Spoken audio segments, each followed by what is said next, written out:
So live every single day like you're going to die, but also that you're going to live for another 1,000 years. And if you can find that balance, that's the sweet spot. And that's where we can have the continuous growth. It's not getting knocked down, it's getting back up again and again and again that ultimately makes you a champion. This is the thing I want people to really take away. Convenience kills. And choose the path of excellence as opposed to convenience. Are you feeling stuck, lost, tired, or uninspired? We've all been there, including myself. I'm Coach Des, mindset motivator and lifestyle entrepreneur. I'm here to tell you that the best, unapologetic, and limitless version of yourself is yet to come. The Born Unbreakable podcast is here to inspire just that. With motivating guests from all different walks of life and around the world, their stories will empower you to unlock abundance and your unbreakable spirit. Do you need accountability? Reach out to me for a free consultation of how I can support you in reaching your maximum potential. Hey everyone, it is Coach Des here, host of the Born Unbreakable podcast, and I am launching Born a Boss Babe 90-day transformational program starting in August. And I'm looking for 18 to 24-year-old young, confident women who are ready to step up and excel in life. What is the biggest difference of somebody like an Oprah or a LeBron James? It's having that mentorship and coaching. So if you're ready to supercharge your life, hit me up, des@bornunbreakable.com for more details. Welcome to the Born Unbreakable podcast. I have one of the most fascinating guests I think I will ever have on the show. Joe and I were just talking a little bit. Let me do a quick introduction and then I'm going to get away from the stage so you can hear from him. I have Joe Templin on the show today, and he has, the reason I say fascinating is because he's got some of the most interesting titles that I've ever studied about a person. He's a reformed physicist, which is that by itself sounds really interesting. A financial planner, maybe a little more straightforward, but human Kaizen expert. For those of you who don't know what Kaizen means, we'll probably have to explain that. And business Swiss Army knife. That's probably my most favorite description of you. But a little bit more background, as I've learned, is that you're one of 6 kids. You grew up in farm life, but you live in New York now and you do a lot of traveling. So you're a little bit of everywhere. A martial artist, an ultra distance runner. You've got 3 boys. I mean, it doesn't get any more eclectic and interesting than that. I also learned that you actually had a speech impediment but you've built a career around communicating. That's really fascinating. I'm excited to talk to you about Everyday Excellence. This is actually, Joe is the author of Everyday Excellence. It's a #1 Amazon Kindle bestseller right here. So he's got the book right here. If you're watching this episode on YouTube, you could see that, but you can also just Google it on Amazon. It'll pop right up. You can get the physical copy, you could get the Kindle version, so you can get it in multiple forms. But one of my favorite things that attracted me to Joe and why I wanted to have him on the show is because he writes about overcoming limitations, and my show is all about overcoming self-limiting beliefs and getting to that place where you can excel and accelerate in all of the ways that you want to in the world. So Joe, business Swiss Army knife, welcome to the show. Des, thank you. I'm really looking forward to this. And as we were talking about before you started recording, the tribulations that I went through going out to your neck of the woods last week. And you know what? I'm not dead. So I've got a saying, if it's not fatal, it's fixable. So we can keep going. We can. And it is amazing because Joe was describing to me this trip that he made over to Vegas from New York, that just every possible thing that could have gone wrong from a travel, like other logistics. than a plane crash. Let's put that out there. Well, yeah, right. So, I mean, we're talking more in the realm of logistics, which of course can be managed and dealt with, right? But I do think it is, you know, I know we're going to talk on the show today about excellence. It is a testament to how we are tested, right? We are tested on a daily basis, our resilience, our fortitude. And sometimes you get to a point when you might feel like you want to throw in the towel because everything is just going in the wrong direction. Well, as But Frederick somehow, Douglass said, without struggle, there is no progress. And if we're lifting weights, if it's not difficult, we're not going to grow physically. If we're testing ourselves in terms of like our mathematical capabilities, if it's not pushing us, we're not going to improve. And that is what life is. Life is a constant series of tests to see if we're good enough at that moment. And if we're not good enough, how do we react? How do we come back a better version of ourselves so that we can then pass that iteration of the test? yeah. But I'm curious of your personal story because, like I said, I was fascinated about the breadth of things that you've done in your life. So, what for you has kept like what is this energy that puts you into spaces where you explore and go so deep into different subject matter? Was this just like Okay, a so thing my that you were addiction born to with? challenge comes about relatively early. So I was one of 6 kids. My mom was a nun. Yes, my mom was a nun. My dad was Army, got out of the Army, started his consulting business. My mom, after being a nun and having 6 kids, because that's what you do, of course, um, was a college professor for a little bit. So I've got that influence, that love for learning that my mom instilled in us. I think I was like 8 years old when I told her that I wanted to learn everything there was to learn. So she's like, well, the encyclopedia's over there, get to work. So that's how she taught us.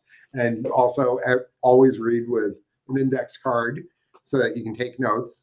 My mom basically gave me the precursor to GTS, which is what I tell my kids. GTS is Google that shit. Basically, you can figure it out. You can look it up. I'm not going to hand it to you. So that's how it all started. By the way, I was severely, severely asthmatic as a child. When I was 10 years old, I died. I You got died. better, obviously.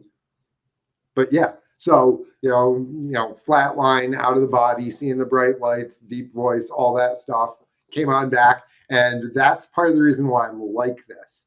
As my friends say, I burn the candle from both ends and in the middle with a flamethrower, and that's just the way that I am. We all get 86,400 seconds a day, and I'm going to fully utilize every single one of them. And in fact, if I can multitask on certain things so that I can double dip or even triple dip on, I'm going to. And that's the way that I live my life. At the end of the day, I live it so that I have no regrets for what I did that day and no regrets for what I didn't do, also, for the most part. So live every single day like you're going to die, but also that you're going to live for another 1,000 years. And if you can find that balance, that's the sweet spot, and that's where we can have the continuous growth. That's amazing. So what was the catalyst to everyday excellence? Why that? So in terms of the lightning bolt, the Satori moment that led to it, I was down in the weight room, throwing around the kettlebell, listening to Jocko Willink on one of my devices and some Black Sabbath on the other one, which is sort of ironic because it turns out that Black Sabbath is Jocko's favorite band. I found out later. But so, I'm listening to these two things, and Jocko made a comment about excellence being a habit. And I'm like, oh, habits need to be practiced every day. Everyday excellence. And all of a sudden, bang, it hit me. I put down the kettlebell, I ran upstairs, sat down at the computer, and brain barfed out the concept for the book and the structure, with it being a daily reader every day, a quote from somebody, discussion around that to give the reader insight and some guidance, but it's personally interpretable. So it's a lot like the Oracle of Delphi in some ways, in that the reader's going to take away what they need at that point.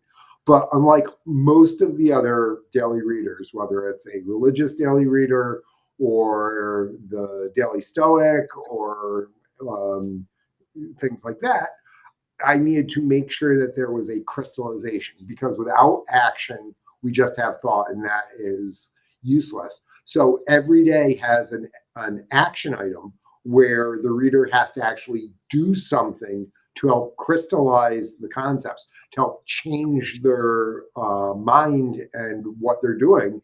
And that action item, actually, some of them are really easy. Like my favorite one is smile at 5 people, and we can talk about that one in a bit.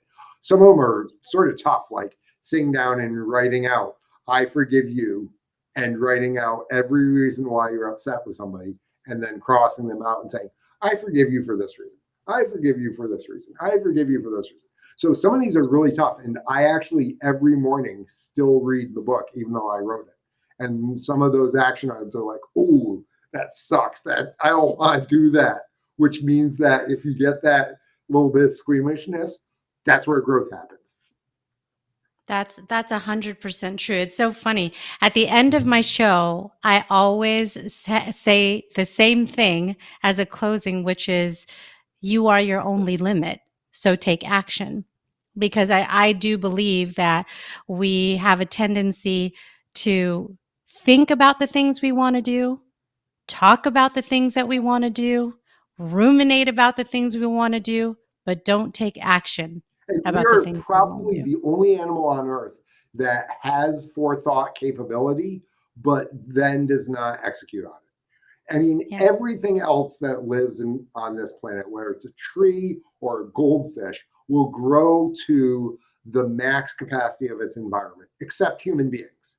And the biggest limitations on human beings are ourselves and the environment that we build around us, which very often is limiting people. It's individuals who bring us down. We literally live in an environment of the bucket of crabs where all our friends try and drag us down as opposed to trying to pull us on up. And so that is one of the things that we all have the capability of changing, is the environment to set ourselves up for success as opposed to failure. I agree with that. It's so fascinating. I was just writing a blog that's getting posted today, and I was talking about healing. And when the first thing that I talked about was forgiveness. And it's hard to do. That's why I chose that to talk about first. And I was talking about how forgiveness is a very reflective thing, because it could be, like you said, a person, right? But it could be yourself too. You know, lots of different things that hold us back and hold us in prison because we are, hanging on to anger, animosity, Anger frustration, is disappointment. drinking the poison, hoping to hurt the other individual. And this self-damage, these limiting beliefs and doubts and questions and self-loathing in some capacities, is one of the greatest dangers we have, not just to our mental health, but also to our overall development. I've got well, he's not my martial arts student anymore because he's now a master and actually higher rank than me, but he can't beat me. He's faster than I am. His technique is on par with mine, but until he believes that he can beat me, he won't. And the instant that he decides that he can beat me, I'm in trouble. Yeah. It's all up here. It's a mental game, right? What are some of the other things that you found in daily excellence, in the everyday excellence that's challenging? So, you talked about forgiveness. What are some of the other ones, as you've gotten feedback or have you reflected, that are challenging to persevere through, but bring so much growth Well, when you we said it can? right there. It's persevere, because I don't care if you're building a business or learning a skill like playing an instrument or martial arts or a language or public speaking. It takes time. It takes work. Few of us are just naturally gifted. Okay. I'm more mathlete than athlete. I'm not a gifted runner. I'm not a gifted martial artist. I have to work at all that. I've got some friends who they're God gifted. And the thing with people who are have God given talent, they rarely fully tap into it because it comes too easy and they don't learn how to work. And so when I was young, everything academically came easy. And so I luckily had my 6th grade teacher who challenged me. She's like, okay, yeah, you're going to start reading the New York Times on the weekend. and you're going to start writing me essays every Monday about what Bertrand Russell wrote. Okay, this is college level stuff. And Mrs. Foster, God bless her soul, challenged me. And it's there that I really started getting my love for words and pushing myself. And if it weren't for things like that, we wouldn't have the growth capacity. So those who too much is given require the greatest challenges to be able to tap into it. I think about the brilliant satirist Tom Lehrer, Poisoning Pigeons in the Park and all these other songs. Every super nerd will recognize him. He wrote the Elements song. And he, when he was at Harvard, just could compose these things and it all came so easy. But because everything was so easy, he didn't learn how to overcome adversity. He didn't learn to push himself. And so he wrote, a couple of great albums and then basically disappeared because there was nothing pushing him in any way, shape, or form. It's like the person who wins the lottery and then disappears. They got $50 million. They're never going to do anything in life. They're going to sit on the beach and all that, as opposed to trying and challenging themselves. So like Michael Jordan getting cut from his high school team is the greatest example of it. It keyed off a fire that the man still has to this day. The first time that you fail at something that you care about, does it break you? Do you run away? Or do you rise to the challenge and say, you know what, losing sucks. I'm going to practice so much and learn to the level that I'm not going to lose again. And then you push yourself to the next level. And this is how we see people like Evander Holyfield. Okay, he was undersized and moved up weight class after weight class after weight class and ended up becoming the real deal. One of the undisputed greatest champions of all time because he was willing to face that adversity. And so it's not getting knocked down, it's getting back up again and again and again that ultimately makes you a champion. And so I don't even remember where we started on this diatribe, but I apologize for it. But it is having resistance, having obstacles to overcome, as Ryan Holiday talks about in his one book, The Obstacle is the Way. Having the challenge is going to make you stronger and better. And so being able to go through the challenge and the grind every single day, because you don't become excellent overnight. As Malcolm Gladwell talks about the 10,000 hour rule, my Taekwondo master taught us something similar decades previous to that. That takes 100 times to do a technique, 1,000 times to understand it, and 10,000 times to master it. So, and as Bruce Lee said, I don't fear the man who's done 10,000 kicks once. I fear the man who's done one kick 10,000 times, saying the exact same thing. It takes that level of persistence, of repetition, of focused trial and error and practice to become excellent and ultimately master things. And that is what I wish your readers would, or your listeners would hear, is that failure is feedback. Failing lets you know where your limit is, and then you can push yourself to that limit again and again and again and slowly expand that envelope. And that's how you move from being a white belt to a brown belt to a black belt. That's how you move from sounding like you're strangling cats when you're starting to play the violin to sounding pretty decent to being in Carnegie Hall. This is how anything grows and improves. And as little kids, we just do this. I mean, watch a little kid learning to try and walk. Stand up, fall down, stand up, fall down, stand up, fall down, stand up, totter a little bit, fall down. And they keep repeating. And then all of a sudden they're running and climbing and doing everything. And as little kids, we don't fail. Ultimately, we fail in the short term because we don't achieve the goal, but we keep moving and keep attempting and learning and iterating and eventually succeeding. And for some reason, once we become big people, we stop doing that. It's so true. Big people just complicate things too much. We really do. Are lazy. Big people are like, I'm not, that's hard. I'm not going to do it. Every big person wants the easy button. It's that 10 to 20% of us who refuse to take the easy way. And so, Do you know the story of Hercules and the two paths? No. Okay.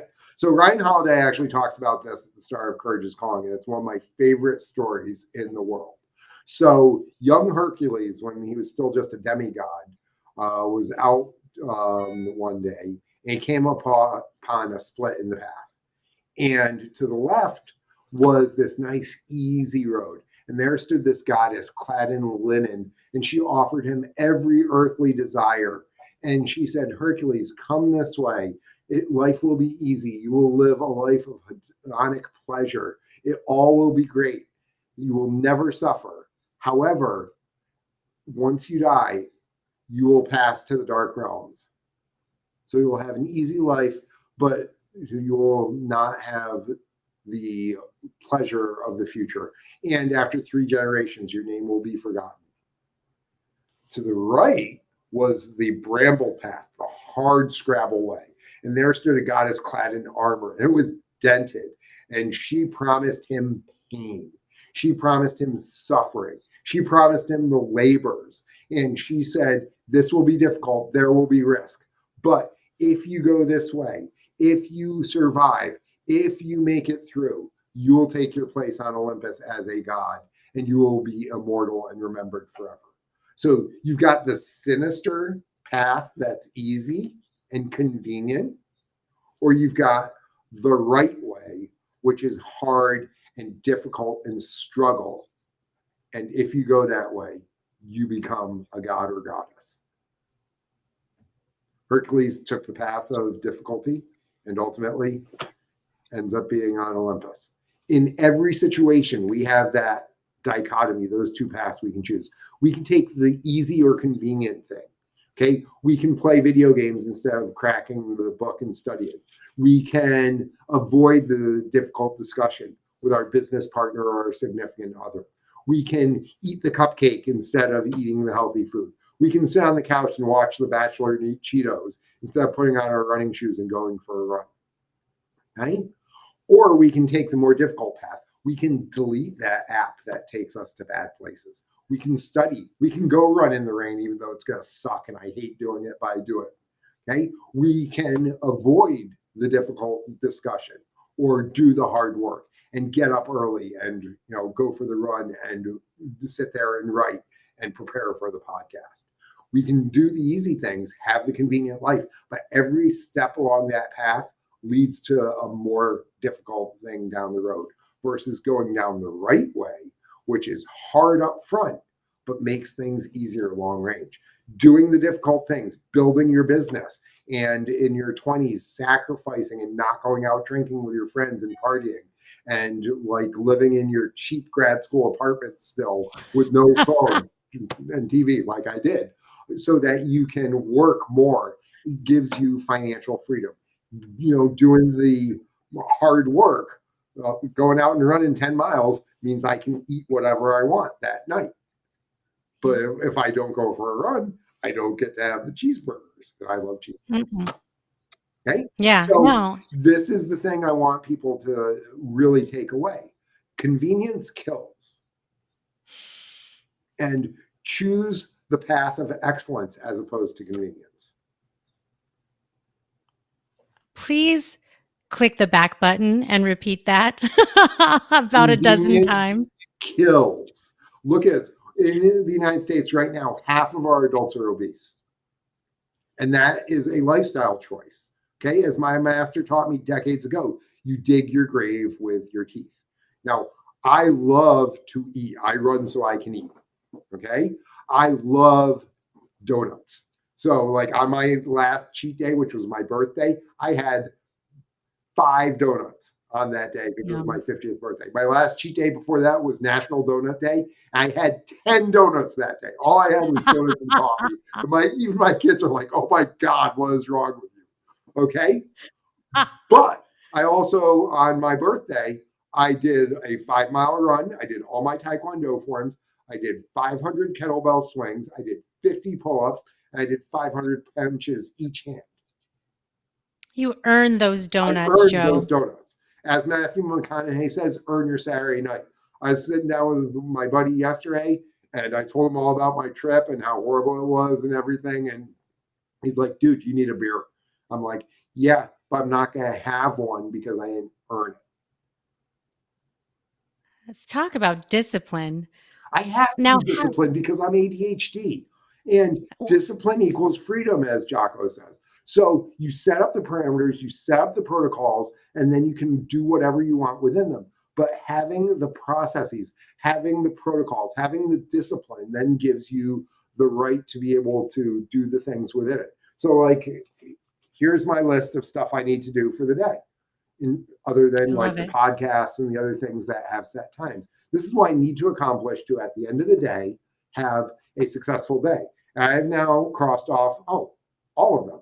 So that means I get to throw it in the garbage like David Letterman. Boing! But then I'm done. And so when I sit down at the start of the day and I write down the critical things, I take a couple of minutes to plan out what needs to be done. And then I'm not dorking around. I just jump on it and take care of it. And some things take, 5 minutes and some of them will take 40 minutes. And so it's like, all right, I got 30 minutes before the next podcast. All right, I jump on the short ones and crank them all out. Okay. Oh, there's an hour before the next podcast. I then tackle the long, big thing so that it's done. And when I'm done with all these, I throw it on out, as I said, and technically I've accomplished what I need to for that day. Now, what I then do is I sit down and I do another list of, okay, what are secondary and tertiary things that I can accomplish that are not the main drivers, but then I can get through them. And too many people create busy work by working on the things that are not really important, not the drivers of their life, their business, their relationships, and all that. It's surface stuff as opposed to the deep work. And by doing the deep work, as Cal Newport talks about, we actually accomplish the important things. And a lot of the tertiary things, I'm trying to outsource. Okay, can I hire my kid for $15 an hour to take care of this video editing and this and that stuff, so that I can actually go do the more important things? And when you approach your life and business that way, it allows you to then have better growth and more fun. Because guess what? Those things around the edges, typically that's the stuff that you hate. That's the soul-sucking, mind-numbing junk work, as opposed to the things that utilize our unique abilities. So if you can focus on the important things and the things that get you all amped up, then you're going to have more excitement. And when we're first building the businesses, we have to do all that junk. Always. But you got to remember, that's the junk that allows you to do the fun stuff. That's the cleaning the dojang that allows you to train and earn your black belt. That's the laying of the bricks in the cathedral. So it has to be done, but it's your attitude around it. Is it, I hate this, or this is just another stepping stone towards greatness? Yeah. I'm so curious because you brought up your sons, is what influence, of them seeing your commitment, your diligence, and all the things that you're doing had on them? So I think that the best feedback that I've gotten from this, my middle son, who's my mini me, he's actually got all my worst tendencies because he's completely fearless. He's also good looking and didn't have asthma as a kid, so he's super athlete. This is a kid who finished the first ultra marathon that I did. I did 2 marathons a day, and he ran the last 5K of the first one with me. And then he turned around and I went and ran another marathon. He calls me that night. He's like, hey, Doc, because you were doing another marathon, I did my first marathon today. He was 14. Wow. Okay. So that same year, actually a couple of weeks later, we were down at the family cabin and we had to dig out the septic system. This is a cabin in the mountains, so it's all rocks. And this septic system was about 40 years old. Last time it had been dug up was a little kid. So we didn't know exactly where it was. So we had to dig through about 2 feet of rocks and roots and all this sort of stuff.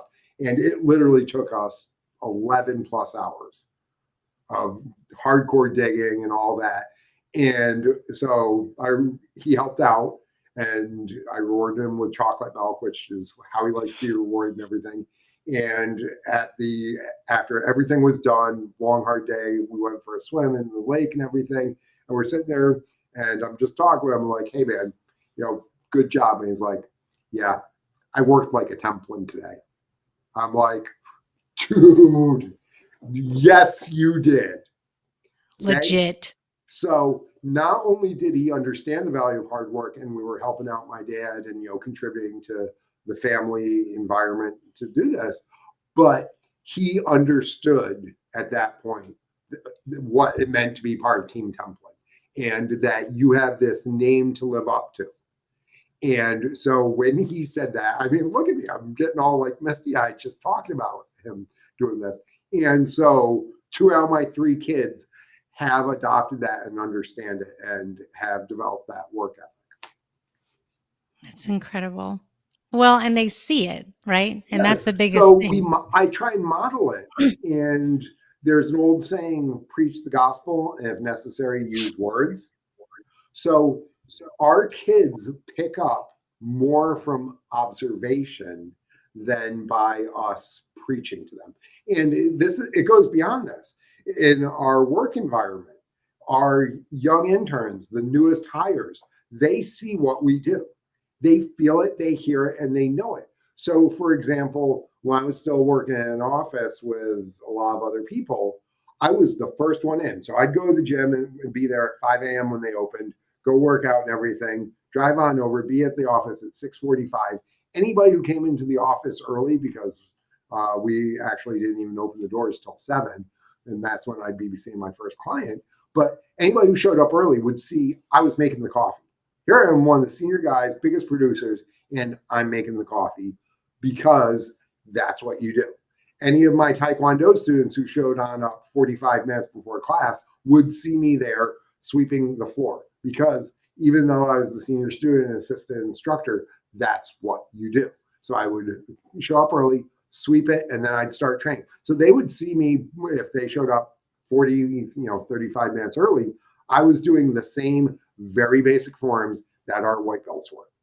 I did all my forms all the way up through my highest black belt form, and then I would go and assist people before class began so that they were more prepared to be able to execute or learn or know their forms better or what have you. So, and then they would see me after class. As long as my master wasn't around and wanted us to go and talk, I'd stick around after class to continue to teach and train with people. So we model the behavior we want to see in others. And that's because I remember seeing the senior black belts doing it. I remember my uncle working his butt off on the farm and everything. This is just the environment that I grew up in. And so if we want the people around us to be better, we have to focus on being better ourselves. And if we step up, those around us will step up. And the side of corollary to that is that we need to be around people who want to push us also, who want to push themselves. Because you've probably heard the saying that you're the average of the 5 people you spend the most time with. So get around better people. Yes. Please. It will serve you. And speaking of betterment, I did have to mention, of the probably 87 different titles that you have, I noticed that you're also the vice president of the Autism Society. Yes. So tell me what your connection and desire and drive is around autism. So 2 out of my 3 kids are special needs. So both of them are on the autistic spectrum. One's an Asperger's, and the other is moderate on the spectrum, in addition to being ADHD. So when my youngest was diagnosed, actually, before he was diagnosed, he got thrown out 3 different summer camps in a 2-week period. So that made that summer a lot of fun. He got thrown out on my birthday on one of them.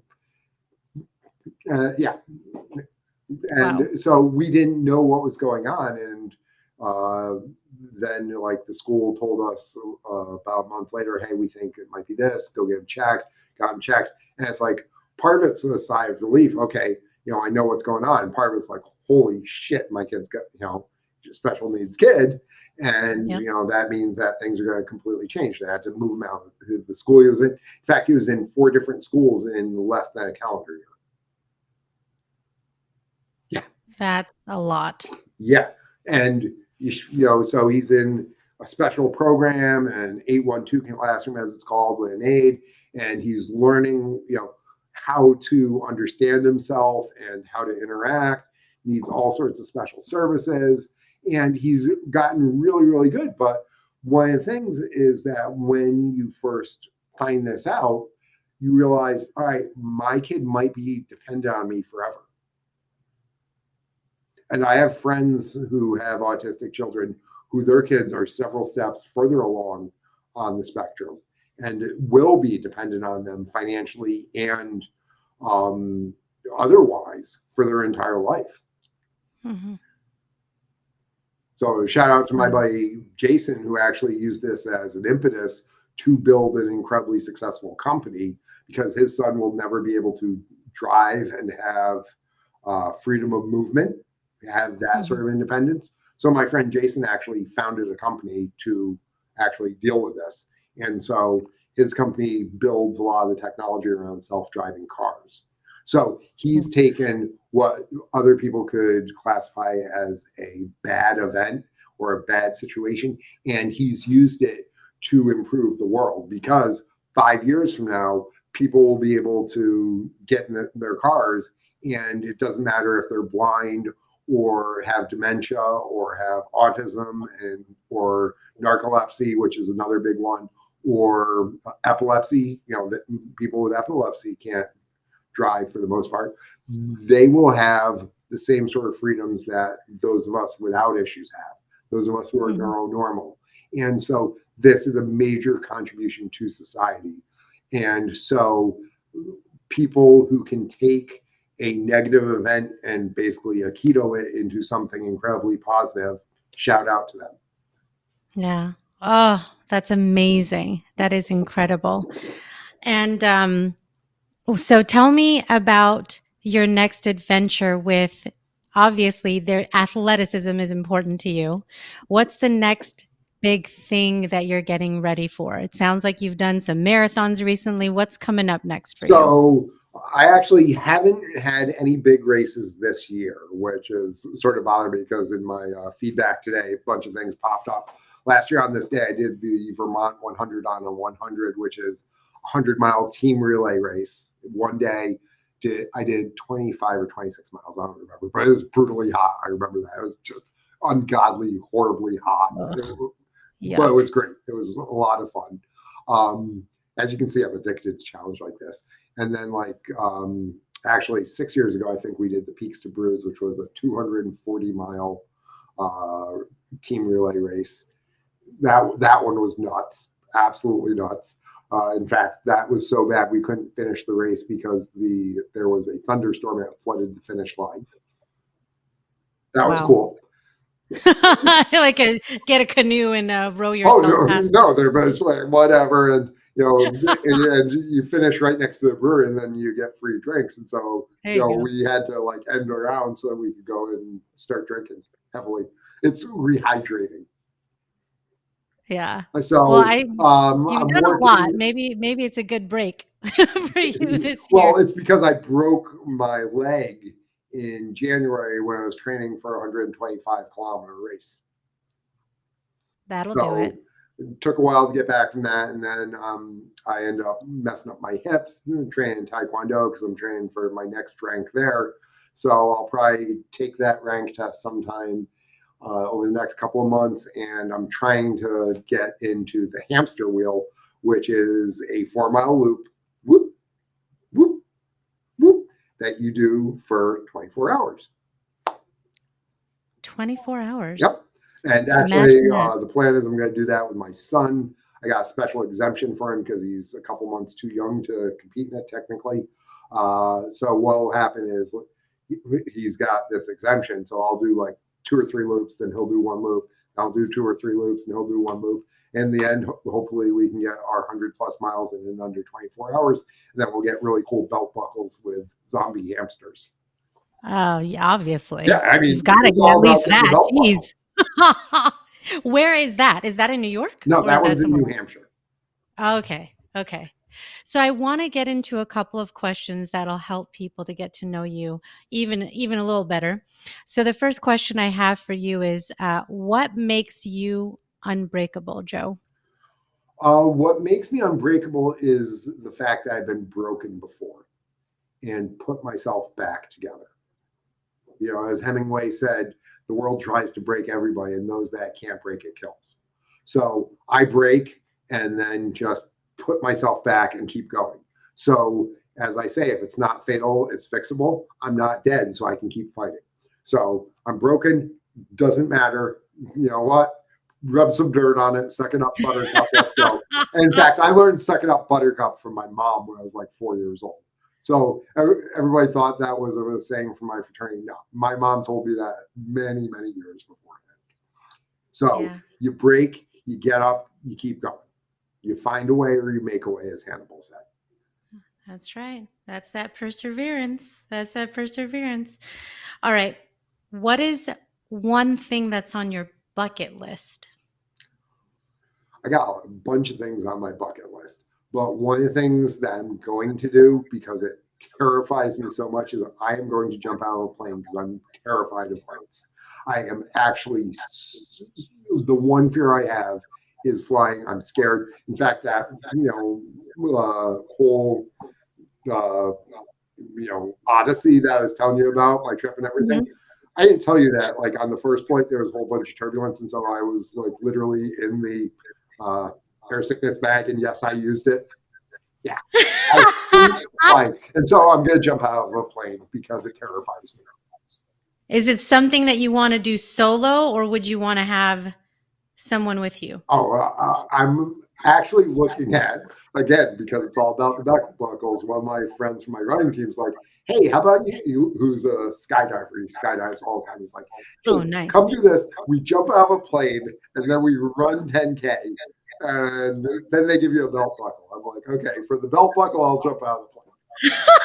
I love it. All you have to be is getting incentivized with a belt buckle and you'll be right And there. here's the thing, I've got all these medals from these races. Like I got one here sitting in my office. I've got like dozens and dozens between taekwondo and running, and they're really cool in the moment.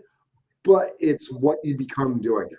It's the stories. Like I was mentioning the Peaks to Brews, and it's like, hey, remember when Becky killed the van, and remember when we couldn't finish this part because of the flooding, and remember when the lights went out in the brewery afterwards.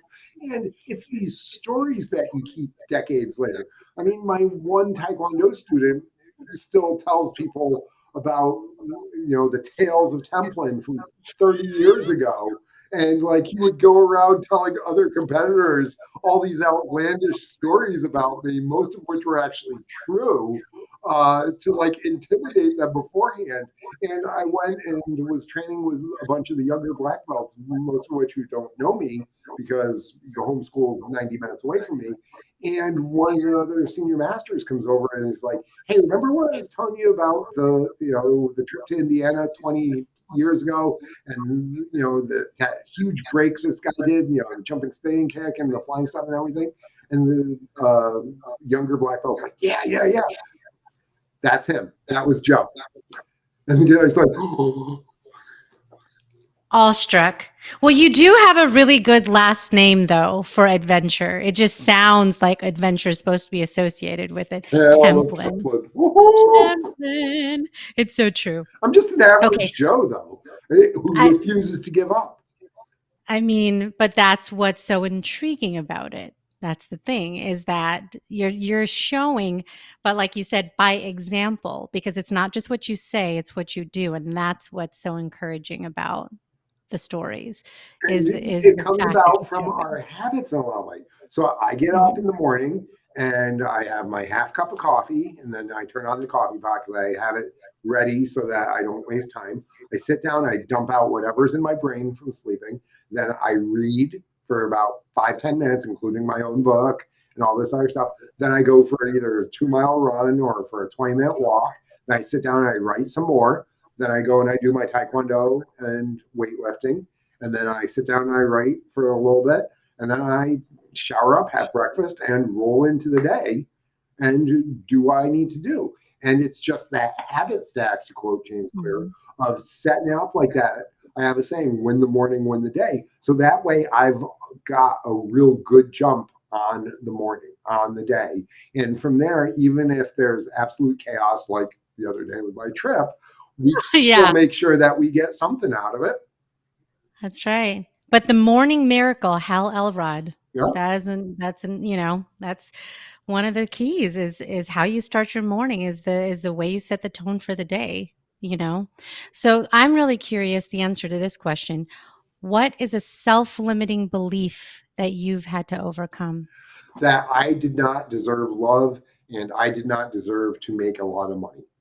Growing up on a farm, money was sort of an alien concept because we didn't really have it. I mean, we always had food because we had cows and chickens and pigs and acres of planted land and all that. So we had all that. But I mean, we didn't have cable TV growing up. We had the three channels out in the middle of the hinterlands. And so we didn't need it. I mean, we had books. I mean, my mom, when I was like 3 years old, realized don't send me to my room when I got in trouble because that's where the books are. So that's why, my brother and I would act up so we could go read books. So, it's like, okay, I don't need to have a fancy vehicle. I've got my van because that's what we use for racing. I could have a sports car. That would be okay, I guess. I don't need a huge house because what would I do with it? I just have more space to clean. Okay, give me 100 acres of land out in the middle of nowhere that I can go run around. So, I never needed things. And so having wealth seemed like, well, that's what other people do. So wealth actually, though, is like alcohol in that it is an enhancer. It brings out who you are. If you're a jerk, you're going to be a bigger jerk with a lot of money. Just Hmm. like if you're a jerk, you get drunk, you're a loudmouth big jerk. Okay? Oh yeah. I'm just me. I'm loquacious. I write. I talk. I'm friendly for the most part. That's just the way that I am. So you get a couple of drinks in me. Guess what? I turn pink and I'm just like this. The same. Yeah. Exactly. Okay, that's the Irish in me coming out. So I love it, it. it doesn't matter if I sell 10,000 books this year or 1,000,000 books. I'd prefer to sell 1,000,000, obviously, but it's not going to change who I am because guess Mhm. what? I'm not going to have 50 cheeseburgers. I'm still going to have only 2 cheeseburgers. I might try Yeah. to eat 50. No, I won't even try to eat You'll 50. savor those 2 I cheeseburgers should. now. You know what? But what I might do is, I'll have the 2 cheeseburgers and beer, but I'll have 3 or 4 buddies with me and I'm paying for them so we can hang out and talk as The opposed to, experience. me working a little bit later. Okay. Mhm. It's not going to change who I am. So that self limiting belief of, having not come from money, that, not wanting it, I don't want it, but I don't mind it. Okay. Yeah. It's not my main driver, but it's the side result of doing what I do, of helping individuals. Yeah. So my goal of reaching 100 million people and positively impacting them, will that help me financially? Sure. I'm not going to measure the money. I mean, it could be 1,000,000 books, could be 500,000, could be 2 million. I don't know. I don't care. It's how many people can I impact by focusing on that, the endless game, really. I don't, Yeah. turn into Scrooge McDuck and count the money. I just focus on the goal of helping other people out. So Yeah. that's one of the big self-limiting beliefs. And the other one was that, love is conditional. It is based on me getting 100 on my report card or, me doing things for others. You know what? I deserve love. We all do. So I'm good enough, but I can be better. If we can tell ourselves that, then we can Yeah. accept who we are and love ourselves as we are, but become better versions of ourselves. Agreed. Oh, that's so true. Okay, what about a superpower? What's a superpower that you have that you're really proud of? I can wiggle my chin. Oh, you're good at that. So that's Oh not really a my god. superpower. My superpower is sort of what Steve Jobs had. Steve Jobs was known for his reality distortion field. And he used it, especially early in his career, to beat other people up and manipulate them to get his will, get his desire.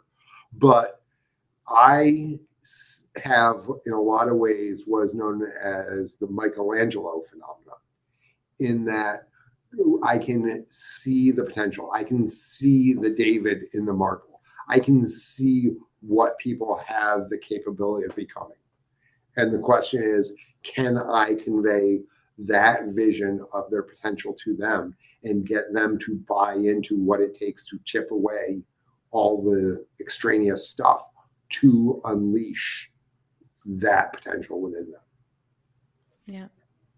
Oh, that is very powerful. That is very powerful. Joe, if there was one last piece of advice that you could give to anybody listening right now, what would it be? So we already talked about taking the right path as opposed to the easy, convenient path. But the other thing is something that my father taught me years and years ago. And this past trip, which was so difficult, really pushed my limits on it. But he taught me that in any situation, whether it's a class that you take, a seminar that you attend, an interaction with a person, a book that you read, no matter what, always look for the pearl of wisdom, or as I call it, the pearl of excellence. That one thing that you can take away. And it might be because like it's something that's gritty and gotten inside your psyche or your mind that's bothering you. And so you have to layer around it, the necra, the mother of pearl, to create something beautiful. But if in every situation you can find that pearl of wisdom, if you string together enough of these pearls, you can really have a very rich life. Yes. Oh, that's awesome. So awesome. How can people find you, Joe? How can they connect with you and stay up on the journey of Joe Templin? So unfortunately, I don't have the bat signal, even though the other day at Starbucks I did say I'm Batman. And the person working it appreciated that. It gave them a smile. So mission accomplished there. But if they go to everyday-excellence.com, that's everyday-excellence.com, that's the website. Every single day, there's a new microblog, there's the Twitter feed, there's, we're going to put the TikTok up there. Yes, I TikTok now. No, I don't dance. I was so excited that I can Breaking contain stuff. myself. So, because TikTok allows people to, in 15 to 20 seconds, get a shot of Joe. It's like doing the espresso shot.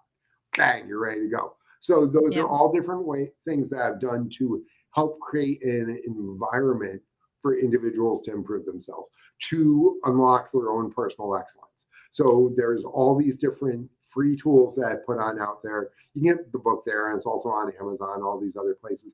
But go to the website, subscribe, and that way it's very easy for you, your listeners, to continuously get what they need to help themselves grow and be more excellent. That's awesome.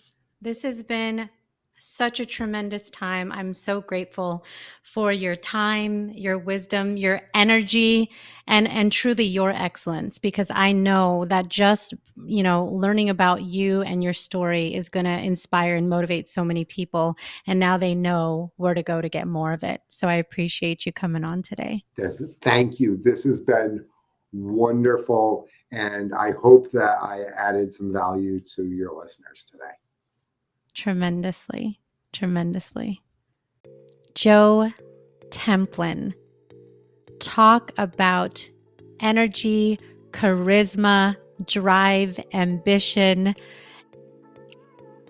I am enamored and in awe by all of the things he does, everything he is, and how much he puts into everything that he does. Talk about excellence. It's not even half-ass. I mean, at some point doing so much, you would think that you would not be excellent. But because of who he is, he pours into everything he does, from martial arts to being a parent to being a businessman. And hopefully that I'm confident that shine through. I can't even say hope, because I was sitting there feeling so determined to kick this week in the ass just because of how on fire he is. And that just goes to show, by the energy and the company that you keep can fuel the action that you take. If you are surrounded by negative people who don't take action, then that is what is going to rub off on you. Even if you don't want it to, that's just how the world works. If you're around people who are go-getters, who are driven, who are ambitious, who are creatives, that is going to emanate. It's like osmosis. It carries, and that energy, it permeates, and it will impact you. I just truly believe that. The more I see the patterns of people like Joe, there are some common trends, and the company you keep is one of them. That's one of them. So yeah, you're going to hear that from me. It's going to be repetitious, but hopefully that's something then that you start to say to yourself, there's a point there. There's a point there. It's not just Des. It's people over and over and over again who have exhibited sustained success that have some common threads, and that is certainly one of those common threads. If you started off your day,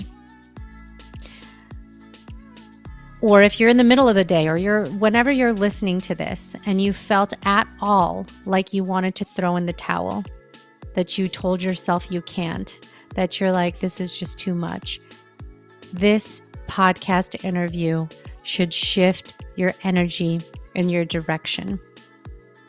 You are capable of doing anything that you put your mind to, but like Joe said, it does take work. It does take consistency. And I love that story about Hercules. That's freaking brilliant, because we all have that choice in this society, in this day and age that we're in right now of instant gratification.